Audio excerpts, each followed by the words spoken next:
If episode 1 was the moment you realized the Forbidden Lands aren't an untouched frontier, but a continent-sized scar, then episode 2 is where that scar starts to move. Because the White Wraith isn't just a powerful monster that wandered into a new region. It's a relic of the old machine world, waking up without a master and forcing the ecosystem to remember a job it was never meant to keep doing on its own. People in the Forbidden Lands don't talk about the White Wraith the way hunters usually talk about monsters. Not like a beast with a territory, a predictable pattern, a clean appetite you can read and counter. They talk about it the way you talk about a disaster, something that appears in the wrong phase of weather, something that doesn't hunt so much as happen, a pale shape moving through storms, chain-like wings flicking out of the dust. The strongest creatures in a biome dropping like felled trees in its wake. And no one can explain why it chooses those targets, because what it's doing doesn't map to anything we understand as natural predation.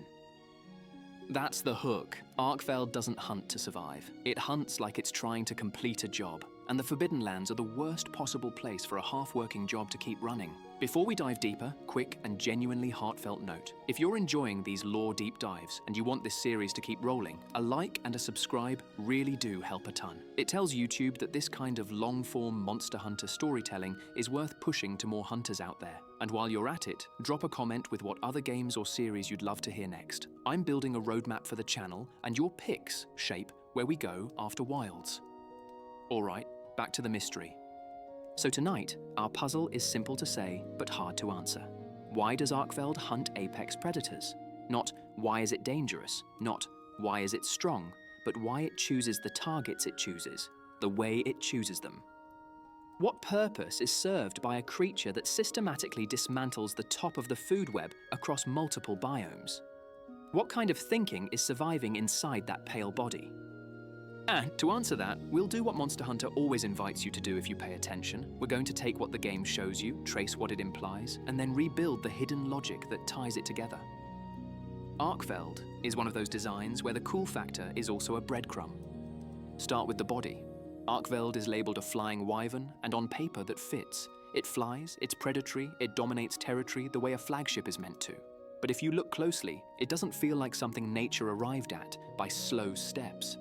Its coat is ghost white, not a helpful camouflage for most of its hunting grounds. Its frame is heavy, almost overbuilt for a creature that could rely on aerial advantage alone. Even the way it carries itself feels like a creature designed to absorb impact, to tether itself to enemies, to stay in the fight longer than animal logic would recommend.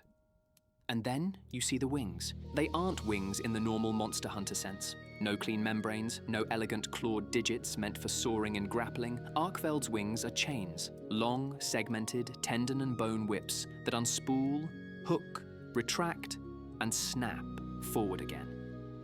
They don't just help it fly. They let it control distance.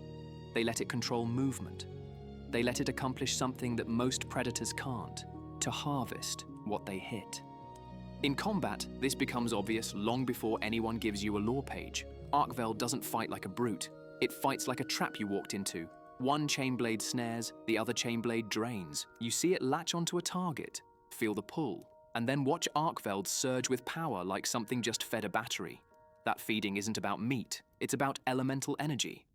This is the first big clue. Arkveld doesn't need to tear flesh and swallow it the way most high-tier predators do. It siphons energy through those chains. You can practically see it happening in the way it charges, the way its aura thickens, the way its output shifts after a successful drain.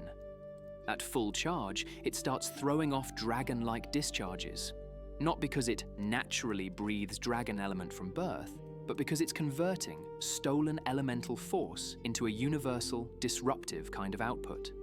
That's not typical evolution. That's engineered function. Now, layer on something else Wilds makes unavoidable once you reach Wyveria's truth. Arkveld isn't a normal species. It's a guardian, an artificial construct produced by Wyveria based on an ancient and long-extinct Arkveld lineage. It doesn't reproduce. It doesn't live on ordinary food. It runs on the Evertorch's fuel, on Wilk, on bioenergy distributed by the landspine. That's why it can exist outside normal ecological math. It's not a citizen of the ecosystem. It's a tool living in the ecosystem. That gives us our first locked evidence beat. Arkveld's anatomy and feeding method are built around energy extraction from high-element targets, a job description written into bone. Now we look at its behavior, because behavior is where purpose leaks out most clearly. When Arkveld is loose in the Forbidden Lands, it doesn't settle like a territorial flagship. It doesn't carve out a home. It doesn't patrol a zone and defend it against rivals. Instead, you see a pattern that is almost methodical. Arkveld appears in a biome during heightened phases, tracks down the dominant predator, kills it, drains it, and moves on. Sometimes it goes after other guardians first, which makes sense if those constructs hold concentrated wilk. Then, it turns to living apexes on the surface, in multiple regions, as if it's following points on a circuit. This is where ecological logic collapses. A predator that prioritizes apex prey is choosing the most dangerous fights possible. It's taking maximum injury risk every single time. If Arkveld were just an animal trying to eat, this pattern would be suicidal. Apexes aren't worth it unless you're starving and desperate, and even then, most animals prefer the weak and the young. Arkveld isn't doing that. It is targeting dominance. It kills not because it's hungry for flesh, but because it's hungry for stored power. The apex is a battery at the top of the chain. Arkveld harvests the battery. So our second evidence beat is just as clear as the first. Arkveld's hunting isn't opportunistic, it's priority-driven. It behaves less like a predator and more like a task executing itself. Now we need the historical purpose, the reason Wyveria would create a monster that trims apexes and steals their energy. That's where the why lives. Wyveria wasn't an empire built on ordinary survival. It built the Dragon Torch, a continent-scale infinite energy source. It wired the Forbidden Lands together through the land spine to distribute that power into climates, habitats, and living systems. When you build a machine world like that, you create new risks. Not just monsters are dangerous, but the system can destabilize in ways nature never would. Think of it like this. In a normal monster hunter ecosystem, apex hierarchies rise and fall over long timescales. A predator becomes too dominant, prey migrates, rival predators challenge, the balance shifts. It's messy, but it usually corrects itself. Wyveria's world was different. It had energy pulses, wilk flows, phase cycles, and probably deliberate terraforming. That kind of artificial stability can create artificial instability when the inputs spike. If the Evertorch surges too hard into a biome, that biome becomes more fertile, more volatile, more packed with energy. What happens in energy-rich environments? Apexes evolve fast, grow bigger, compete harder, and sometimes spiral into overdominance. And when you have an empire depending on stability, on predictable climates, predictable traffic routes, predictable safety around your capital, an overdominant apex isn't just a tough monster, it's a system threat. Now add another problem Wyveria had to anticipate: Elder-class entities. Elder dragons in Monster Hunter don't behave like normal animals. They behave like walking climate events. When elders appear, entire biomes rewrite themselves. Storms intensify, plagues spread, food webs collapse. If your empire is broadcasting infinite bioenergy through a continent, sooner or later you attract the kinds of beings that can sense, feed on, or be provoked by it. Even if Wyveria didn't fully understand elders the way we try to now, they would have learned quickly that certain threats can't be handled by normal boundary guards.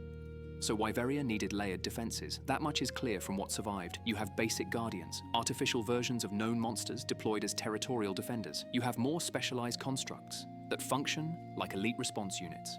And at the top, you have Zoshia, the draconic guardian that was essentially Wyveria's nuclear option, empowered directly by the Dragon Torch to protect the Empire from an unknown worst-case scenario.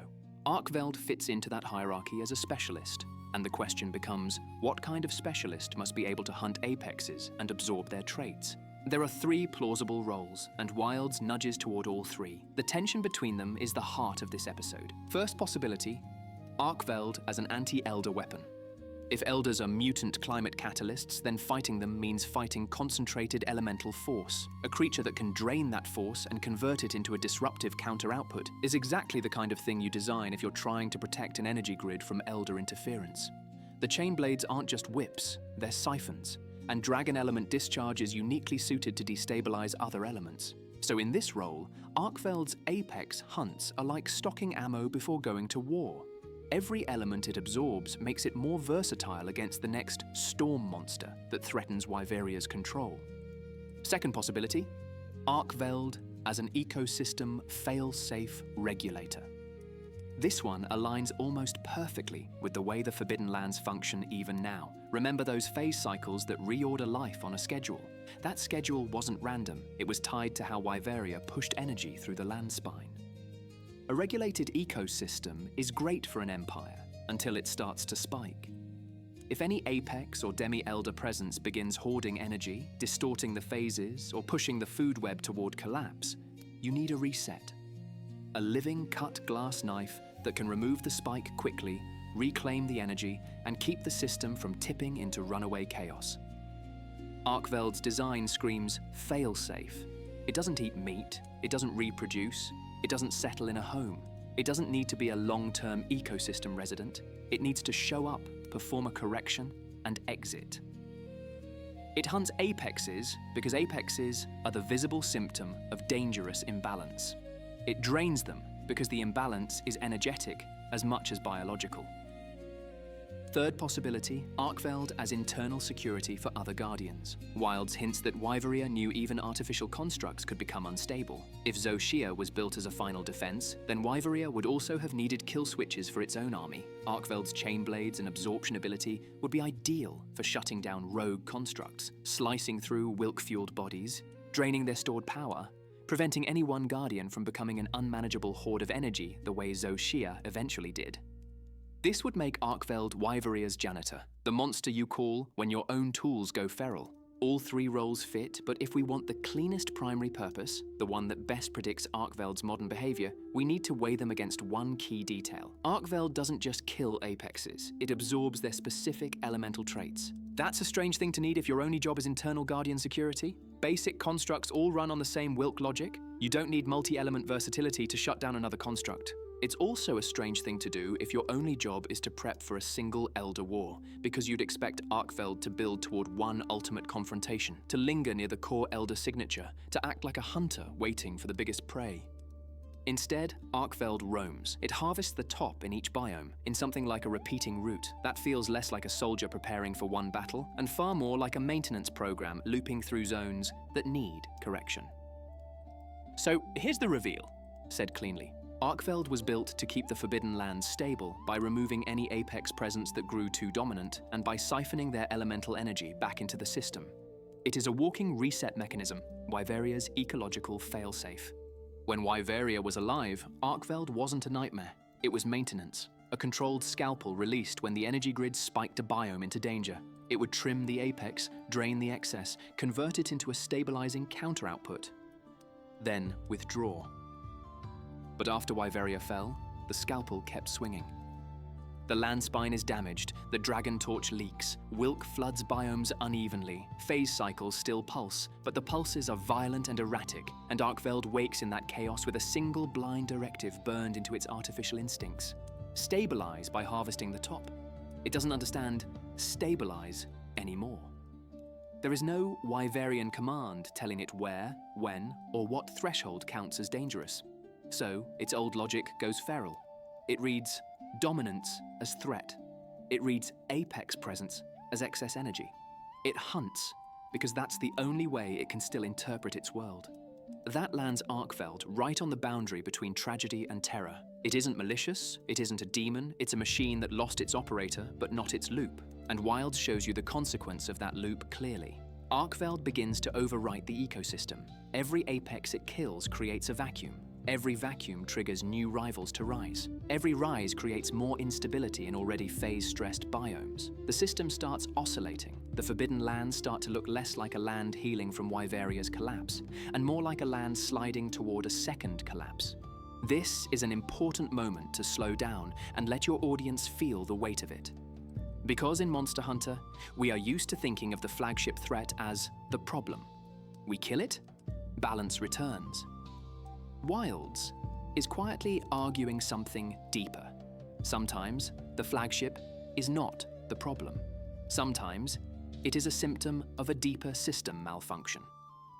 Arkveld's apex hunts are symptoms. They point to how the Evertorch is still warping life in cycles. They point to how Wyveria's old safety devices are firing in the dark. Now, one of the smartest moves Wilds makes is giving you Nata as an emotional compass for this. Nata doesn't see Arkveld as a quest objective. He sees it as the thing that tore his people apart. That makes him frightened, obviously, but it also makes him unusually clear-eyed about what Arkveld represents. He's closer to the truth than the Guild early on, not because he's a scholar, but because he's lived under the shadow of a machine world long enough to know that some threats don't behave like animals. When Nata tells you the Wraith drains life and doesn't stop, he's giving you the human translation of fail-safe loop never ended. The Guild's reaction later reinforces it. They don't frame Arkveld like an ordinary invasive predator. They frame it like something bound to Wyveria's legacy, tied to the Evertorch, and dangerous in ways that hunting alone can't resolve. You can kill Arkveld, yes, but unless you address the grid that keeps producing Wilk surges and phase instability, something else will rise to fill the same role. So, the aftershock for Episode 2 is this. Arkveld is proof that Wyveria's technology didn't just collapse. It persisted, and it persisted in living form. The Forbidden Lands are running on outdated safety programs, and those programs are colliding with natural evolution to produce threats the old world isn't prepared for. That changes how you read every apex in Wilds. It changes how you read the storms, and it changes how you should read the Guild's mission. Because if Arkveld is a failsafe gone feral, then the Guild isn't dealing with a monster. It's dealing with a system that is still trying to defend itself.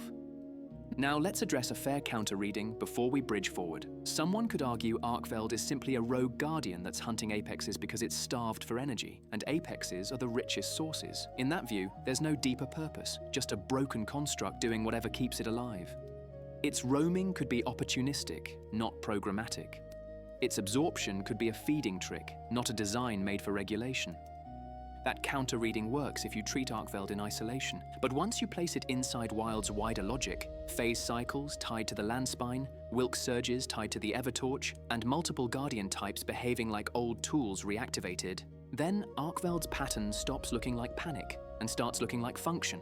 It's doing what it was made to do. The tragedy is that the world it was made for no longer exists.